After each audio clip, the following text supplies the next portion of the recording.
Guys, welcome back. My name is Sangeeta Mehta and you're watching my channel, My English Magazine. Today I explain to you about the verb. Verb किसे कहते हैं? मैंने ये बहुत अच्छे से इसमें डिस्कस कर दिया है। वर्ब की डेफिनेशन मैंने समझा दी, फिज़िकल तक मैंने आपको बता दिया था। उससे आगे का थोड़ा सा बताना बाकी है। फिज़िकल वर्ब्स क्या होते हैं वो मैंने बताया आपको। स्टेटिव वर्ब्स भी बता दिए थे। और अब यहाँ पर कुछ इम्पोर्टेंट्स हैं, वो जो रह गया है स्टेटिव वर्ब्स का, वो मैं थोड़ा सा आपको फिर से रिमेंबर करवा दूँ कि ये जो verbs हैं, this is my magazine, in this I explain to you everything about the English. Okay, यहाँ पर एक एक बात। अब मॉडल वर्ब्स क्या होते हैं? Modal verbs are auxiliary verb. जो मॉडल वर्ब्स है वो ही ऑक्सिलरी वर्ब है। ठीक है, मॉडल वर्ब्स को ही ऑक्सिलरी वर्ब कहते हैं। That are use to express abilities, that are used to, जिसे यूज़ किया जाता है एक्सप्रेस करने के लिए, abilities, possibilities, permissions and obligations. Modal verbs can, must, may, should, would, ये हैं। The modal verbs examples in the following sentence are in bold, easy identification. मैं इसको आपको शी सॉ अ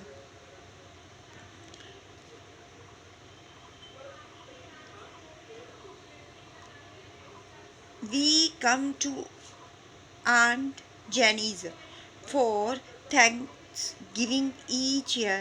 ये क्या है? ये प्रेजेंट टेंस है। We came to aunt। अब यहाँ पर मैं आपको came और come के बारे में बता रही हूँ। ठीक है, अब यहाँ पर came और come क्या है ये बता रही हूँ, लेकिन came क्या है, हम कैसे यूज़ करेंगे came को? देखो, बहुत सारे बच्चे हैं जो पज़ल हो जाते हैं। वो कहते हैं मैम हमें कम कैसे मैंने यूज़ करना है और केम कैसे यूज़ करना है, हमें डिफरेंस बताओ। तो सबसे पहले बात याद रखो, रिमेंबर कर लो, बिल्कुल क्रैम्बल होनी चाहिए, तुम्हें रट जानी चाहिए कि कम जो है COME कम, ये प्रेजेंट टेंस में आता है। ठीक है, we come to aunt Jane's for Thanksgiving each year. अब यहाँ पर वी को मैंने कम के साथ यूज़ किया। कहने का मतलब है कि वो तो, अगर यहाँ पर ये वी क्या है, सिंगुलर नहीं है, ये प्लूरल है वी, और कम जो है ये प्रेजेंट टेंस की फॉर्म है। और जब हम प्रेजेंट टेंस में इसको यूज़ करते हैं तो सबसे पहले we come to aunt Jane's for Thanksgiving each year, present tense.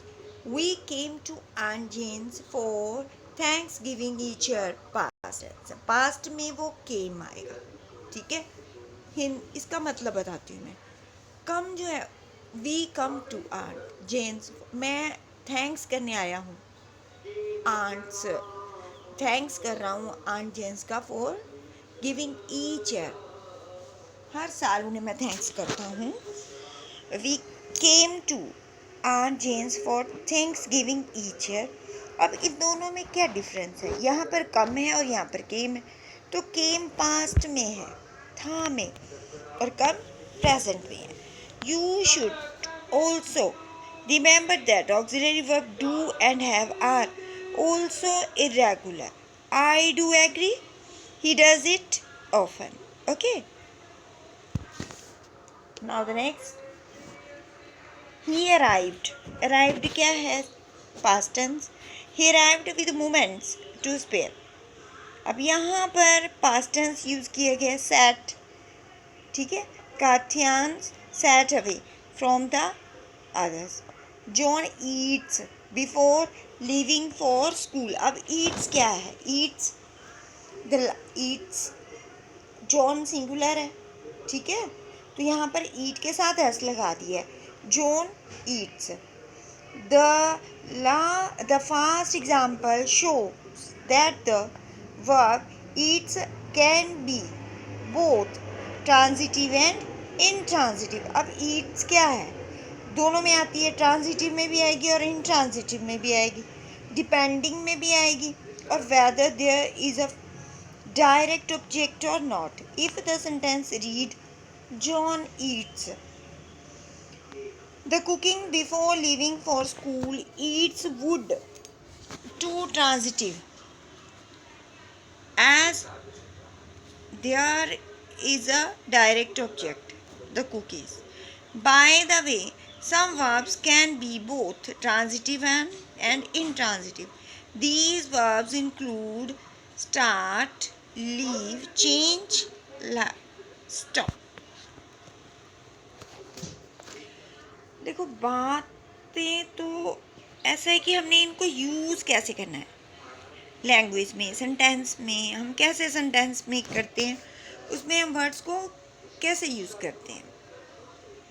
अब जैसे है, something is being created, whereas with makeup the suggestion is that there are some lies on a fantastical element to the story, and make cut can out can mean either or grasp to see something difficult or these possibilities passionately।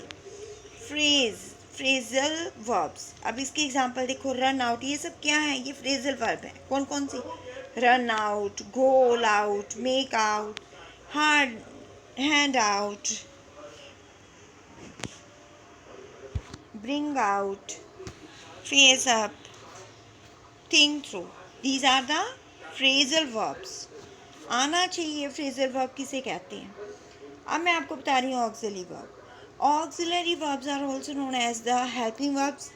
इन्हें कहा जाता है auxiliary verbs को ही, and are use together with main verb, और main verb के साथ ही इन्हें यूज़ किया जाता है। ऑक्सिलरी वर्ब को मेन वर्ब के साथ ही यूज़ किया जाता है। To show the verbs tense or to form a question or negative। Common example of auxiliary verbs include have, might, will। These auxiliary verbs give some context to the main verb। For example, letting the reader know when the action took place। Auxiliary verb example, would, should, do। Okay, the phrasal verb example in the following sentences are in bold for easy identification। Mary looked forward to her high school reunion। The verb looked has taken or on forward to become a phrasal verb meaning to be excited about or eagerly await something। He brought up the same points again and again। तो इस तरह से these are the phrasal verb। Now I explain to you intransitive verbs क्या होते हैं। Transitive मैंने आपको बता दिया, अब मैं आपको intransitive बताने जा रही हूँ। वॉक, लाफ, कॉ, प्ले, मतलब है तो वही है, लेकिन कैसे यूज़ करना है। Intransitive verbs are action verbs। ये action verbs हैं that always express doable activities। They are different from transitive verbs because there is no different object following an intransitive verb। Intransitive verb examples, walk, laugh, cough, play, run। These are the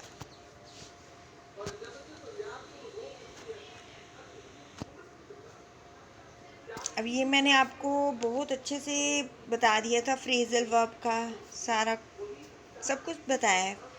फिर भी एक बार मैं phrasal verb के बारे में थोड़ा सा और बताना चाहूँगी। Phrasal verbs aren't single words, instead they are combination of words. ये कॉम्बिनेशन वर्ड्स हैं, ये सिंगल वर्ड्स मतलब इंस्टेड एक सिंगल वर्ड्स के बावजूद ये क्या हैं, ये कॉम्बिनेशन ऑफ वर्ड्स हैं that are used together to take on a different meaning.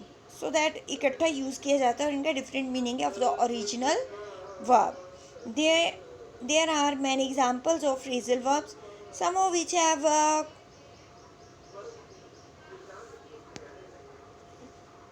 colloquial meanings such as make up, hand, bring, hand in, bring up, point out, look forward to. Each time the verb takes the extra words, it takes on a new meaning. For example, make without the up expresses that something is being created, whereas with makeup the suggestion is that there are some